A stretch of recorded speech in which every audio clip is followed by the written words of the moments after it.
What's going on, my fellow rock and rollers? Don't forget to hit the bell notification icon to be notified every time I put out a new video on my channel. By 1992, the Red Hot Chili Peppers had already gone through several guitarists, including Jack Sherman, Hillel Slovack, and of course their current guitarist John Frusciante, who's had 3 tenures with the band starting in 1988 to 1992, 1998 to 2009, and most recently when he rejoined the band late last year. Frusciante became a member of the Chili Peppers following the death of guitarist Hillel Slovack in 1988, who passed away due to a drug overdose. Up until this point, the Chili Peppers were relegated to being an LA club band who hadn't had their huge break yet, and Frusciante appeared to be the missing piece the band needed to reach the next level of their career. Frusciante was a well-studied musician who provided a stark contrast to the current band members. He was the son of a Juilliard-trained pianist, and he studied guitar and showed a lot of potential by the time he was a teenager. Frusciante had no experience playing in a band before joining the Chili Peppers, but that didn't matter as he was soon attracting the attention of other musicians as well. He even auditioned for Frank Zappa, but as he put it, it was an easy decision for him to join the Chili Peppers, telling guitar player in 1997 they let him be a rock star, do drugs, and get girls, while Frank Zappa expected clean behavior. Frusciante counted himself a huge fan of the band prior to joining the group, and he had already befriended bassist Flea. It was Flea who had asked the guitarist to join the band following Slovack's death. He was only 18 when he joined the band, and his darker metal influence and more straightforward rock sound can be heard on the band's 1989 record Mother's Milk, which represented his debut with the group. But it really came to the forefront on their 1991 album Blood Sugar Sex Magik, which was also their breakout record. Flea would highlight the guitarist's musical knowledge and what he brought to the band, telling author Jeff Apter for his 2004 book Fornication, the Red Hot Chili Peppers story, saying Frusciante was a really talented and knowledgeable musician. He knows all the shit that I don't know. I know basically nothing about music theory, and he studied it to death inside out. He's a very disciplined musician. All he cares about is his guitar and cigarettes, he'd say. The tour to support the group's 1991 album soon became a who's who of alternative rock, with opening acts for the Chili Peppers including Nirvana, Pearl Jam, and the Smashing Pumpkins, all of whom would soon be headlining their own tours and selling millions of records while altering the landscape of rock and roll. And never one to be a fan of the limelight, Frusciante became increasingly weary of the band's newfound fame following the massive success of Blood Sugar Sex Magik. What initially attracted Frusciante to the band was the gritty nature of their live shows, with the guitarist remembering the audience felt no different from the band at all, but the band were now touring big arenas and that intimacy he initially loved was gone. That transition from clubs to arenas to stadiums was too much for the guitarist to handle, as he would tell NY Rock, it was too high, too far, too soon. Everything happened, or better, everything seemed to happen at once, and I just couldn't cope with it, he'd remember. And vocalist Anthony Kiedis saw the change in Frusciante's attitude, explaining in his 2004 autobiography, Scar Tissue, John would say, "We're too popular. I don't need to be at this level of success. I would just be proud to be playing this music in clubs like you guys were doing 2 years ago." Only adding to the tension was the escalating drug use within the band and the fact that Frusciante developed a heroin habit. And Kiedis would remember, things deteriorated to the point where John and I didn't talk on the bus, and if we ran into each other in passing, we wouldn't even acknowledge each other. And it was that attitude and tension that would be front and center during the band's tour to support the record, and the best example was the band's performance on Saturday Night Live. Their final months with Frusciante were a mess, especially when it came to their live shows. Frusciante often seemed to be on another planet and would frequently alter the way he played certain songs, which angered his bandmates. And Saturday Night Live was a perfect example of this.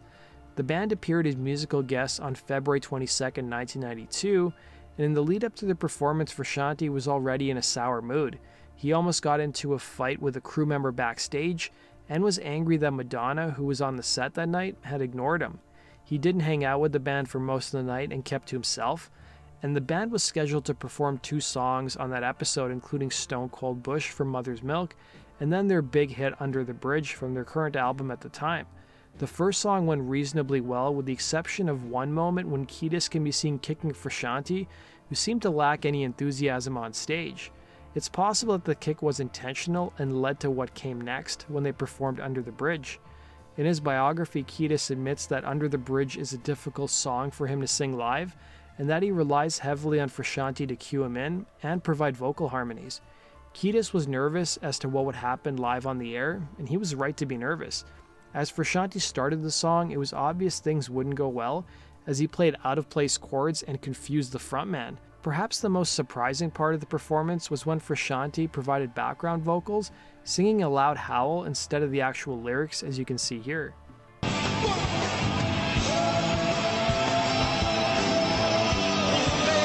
And throughout the performance, you can tell by Anthony's body language that he wasn't impressed. Kiedis would recall that tension in his autobiography, saying, "I had no idea what song he was playing or what key he was in. He looked like he was in a different world. We were on live TV in front of millions of people, and it was torture. I started to sing in what I thought was the key, even if it wasn't the key he was playing in. I felt like I was getting stabbed in the back and hung up to dry in front of all of America, while this guy was off in his corner in the shadow, playing some dissonant out-of-tune experiment. I thought he was doing that on purpose, just to F with me," he'd remember.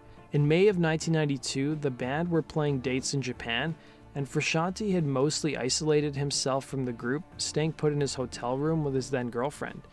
On May 7th, before a scheduled show in Tokyo, Frusciante informed the band's manager that he was done. The band was able to convince him to play the scheduled show that night, which they referred to as one of the worst shows of their career. The following day, the guitarist was gone. The band was scheduled to appear on the front cover of Rolling Stone magazine the following month, something which they had shot and been interviewed months before Frusciante's departure. Since the issue hadn't hit newsstands, the magazine had to digitally remove the guitarist, as you can see here. In the piece that ran in Rolling Stone in June of 1992, they described the scene of the band members when they learned that Frusciante was leaving, saying, "Kiedis was on the phone in his hotel room talking to a reporter in New Zealand when Flea came in and dropped the bomb. Flea looked at me in this completely puzzled and surreal sad face." Kiedis says a few days later, he said, "John wants to quit the band and go home right now. It stunned me and it shattered me because things had been going so well.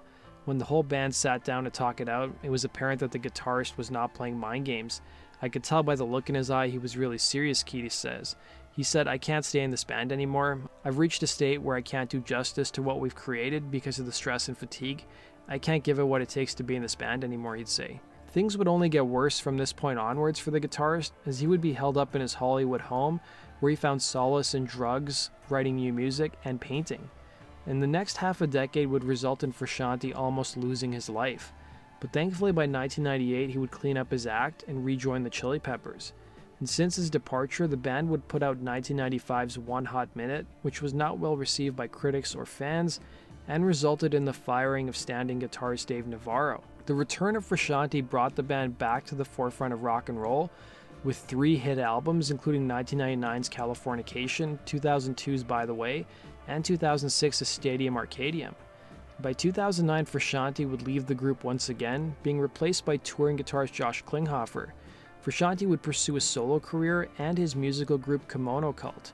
But this time around, his departure didn't appear to be related to drugs or drama, as the guitarist would put out a statement saying, "I really love the band and what we did. Over the last 12 years I've changed as a person and artist, to such a degree that to do further work along the lines I did with the band would go against my own nature. There was no choice involved in this decision. I simply have to be what I am and have to do what I must do," he'd say.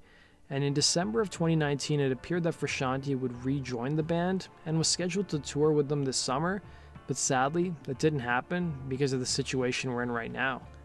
Thanks for watching, guys. Let me know your thoughts in the comments section below, and as always, if you have suggestions for future topics, let me know. Take care.